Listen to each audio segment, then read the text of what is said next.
ახალ სიტყვას გადავცემ ფრაქცია ქართული ოცნება რესპუბლიკელების დროით ისარგებლოს პატრონი დავით უსუფაშვილი პარლამენტის თავმჯდომარე.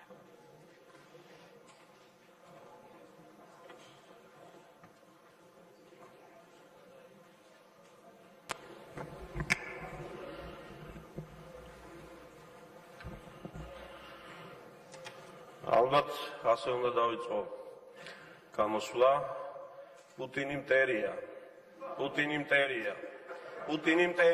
მოგესალმებით მეგობრებო და შესაძლოა ყურადღება მივიყროთ ჩვენი ოპონენტებისაც მოგესალმებით ბაცემლო პრემიერ-მინისტრო მთავრობის წევრებო კოლეგებო დღეს არ ვიცი საზეიმო დღეა თუ მნიშვნელოვანი დღეა თუ სერიოზული დღეა მე ერთი რამ ვიცი რომ ქვეყნის ცხოვრებაში თავრობის დამტკიცება იმ ხალხის თვისდობის გამოცხადება რომლებმაც უნდა გააგრძელონ ჩვენი ქვეყნის მართვა ეს არის ძალიან მნიშვნელოვანი დღე და ამიტომ ემოციებიც ჭარბობს ასეთ დღეს თუმცა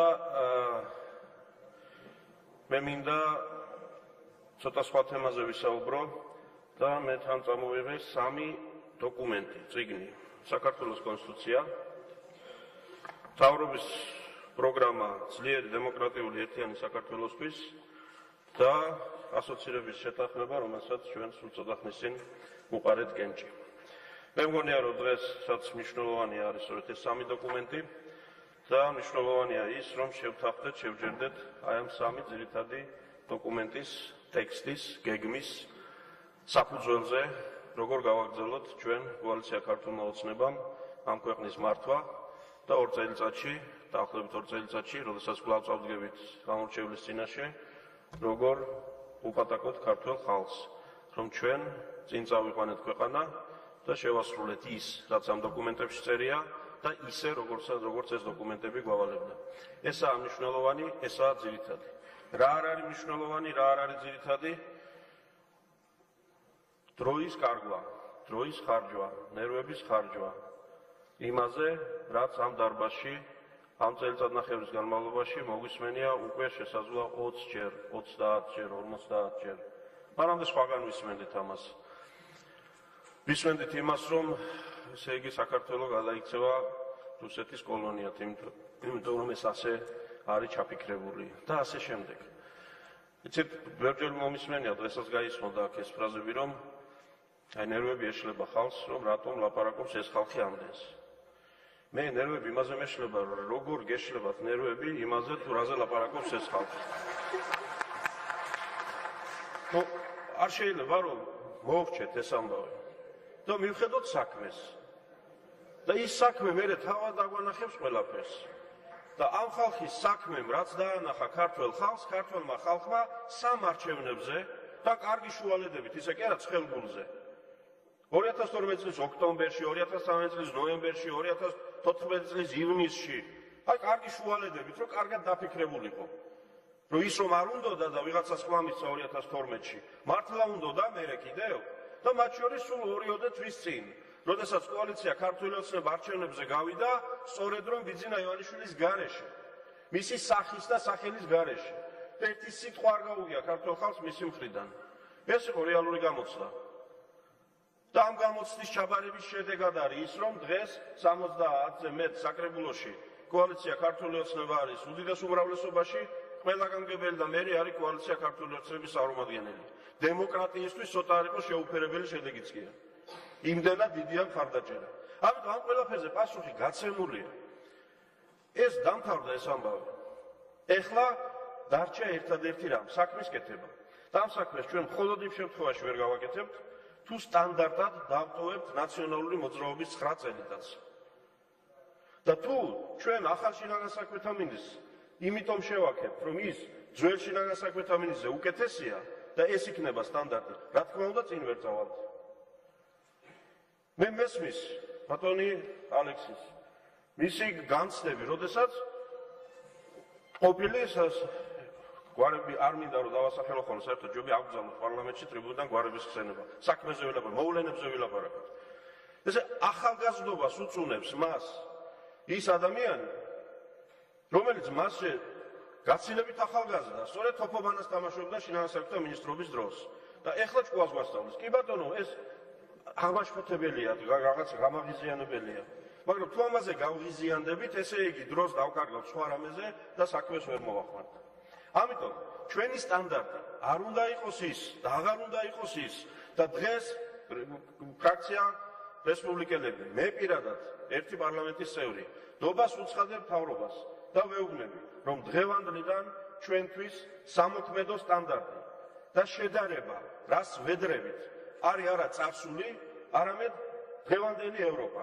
ის ევროპა, რომლისკენაც ჩვენ ნაბიჯები გადავდგით, ის რომელთანაც ეს ხელშეკრულება გავაფორმეთ და ის რაც აი ამ ტექსტში გვიწერია. ეს არის სტანდარტი და აი ამას ვაკეთებთ თუ ვერ ვაკეთებთ, დღეიდან 3 თვეში რას შევასრულებთ, 6 თვეში რას შევასრულებთ, წელიწადნახევარში რას მივახცევთ, ამის მიხედვით გავსჯით, მერე კარგად მოვიქეცით თუ ცუდად მოვიქეცით.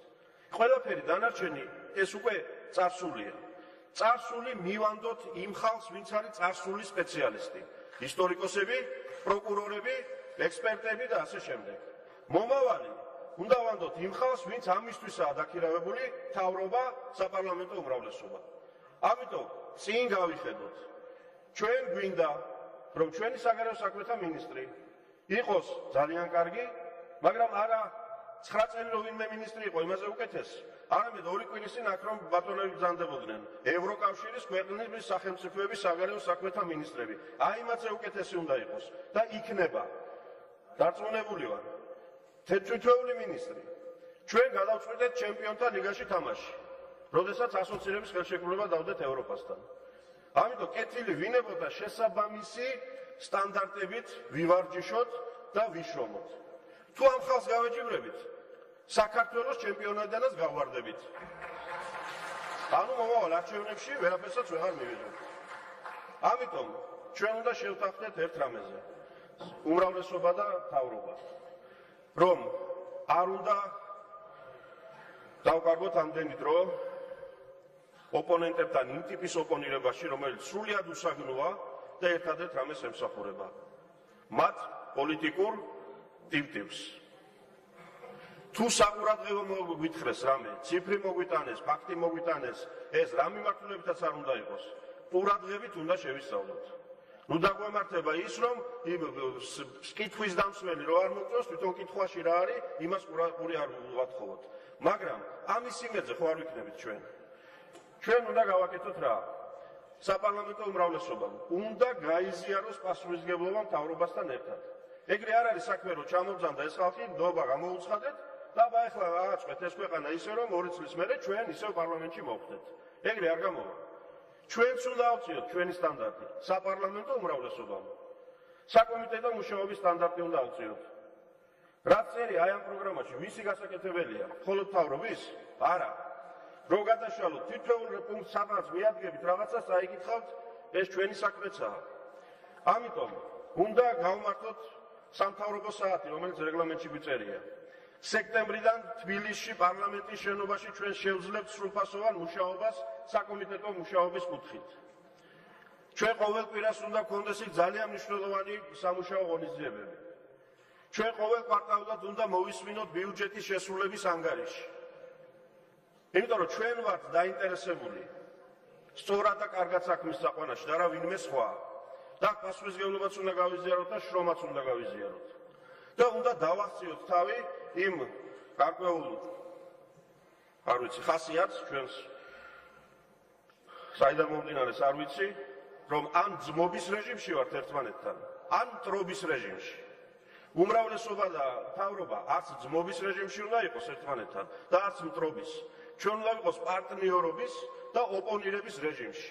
ამიტომ ვართ კონსტიტუციურად გაყოფილი ასე ერთი პოლიტიკური გუნდი, რომელიც 2 სხვადასხვა ფუნქციას ასრულებს. ისევე როგორც პროკურორიც საჭიროა და მოსამართლეც საჭიროა და მოსამართლე იმიტომ არ არის საჭირო, რომ პროკურორს არ ვენდობით, მაგრამ საჭიროა იმისთვის, რომ ვინმე სხვამ უკვე სხვა კუთხით განსაჯოს იგივე საკითხი, იგივე ამბავია ჩვენ შემთხვევაში. ამიტომ პარლამენტის გაცილებით დეტალურად უნდა იყოს ჩართული ყველა იმ საქმიანობაში, რასაც მთავრობა გეგმავს, რასაც მთავრობა აკეთებს და ჩვენ ამით მხოლოდ დავეხმარებით ჩვენს მინისტრებს, რომლებსაც დარწმუნებული ვარ, რომ ჩვენ დღეს ნდობას გამოვუცხადებთ. და დღეიდან, პატივცემულო პრემიერ-მინისტრო, პატივცემულო მინისტრებო, ჩვენი სამუშაო იარაღები. არის ეს სამი დოკუმენტი. კონსტიტუციიდან გამომდინარე უფლებამოსილების და კომპეტენციის ფარგლებში და ინსტრუმენტებით თქვენს მიერ ჩვენამდე მოტანილი პროგრამის შესასრულებლად და ევროპასთან ნაკისრი ვალდებულებების შესასრულებლად თავაზობთ ერთად ვიმუშაოთ მუხტ ჩაუხრელად. ჩვენ ძალიან დიდი საქმეები გვაქვს გასაკეთებელი იმისთვის, რომ დავეწიოთ იმ ევროპას, რომლის წევრობაც გვინდა. დიდი მადლობა.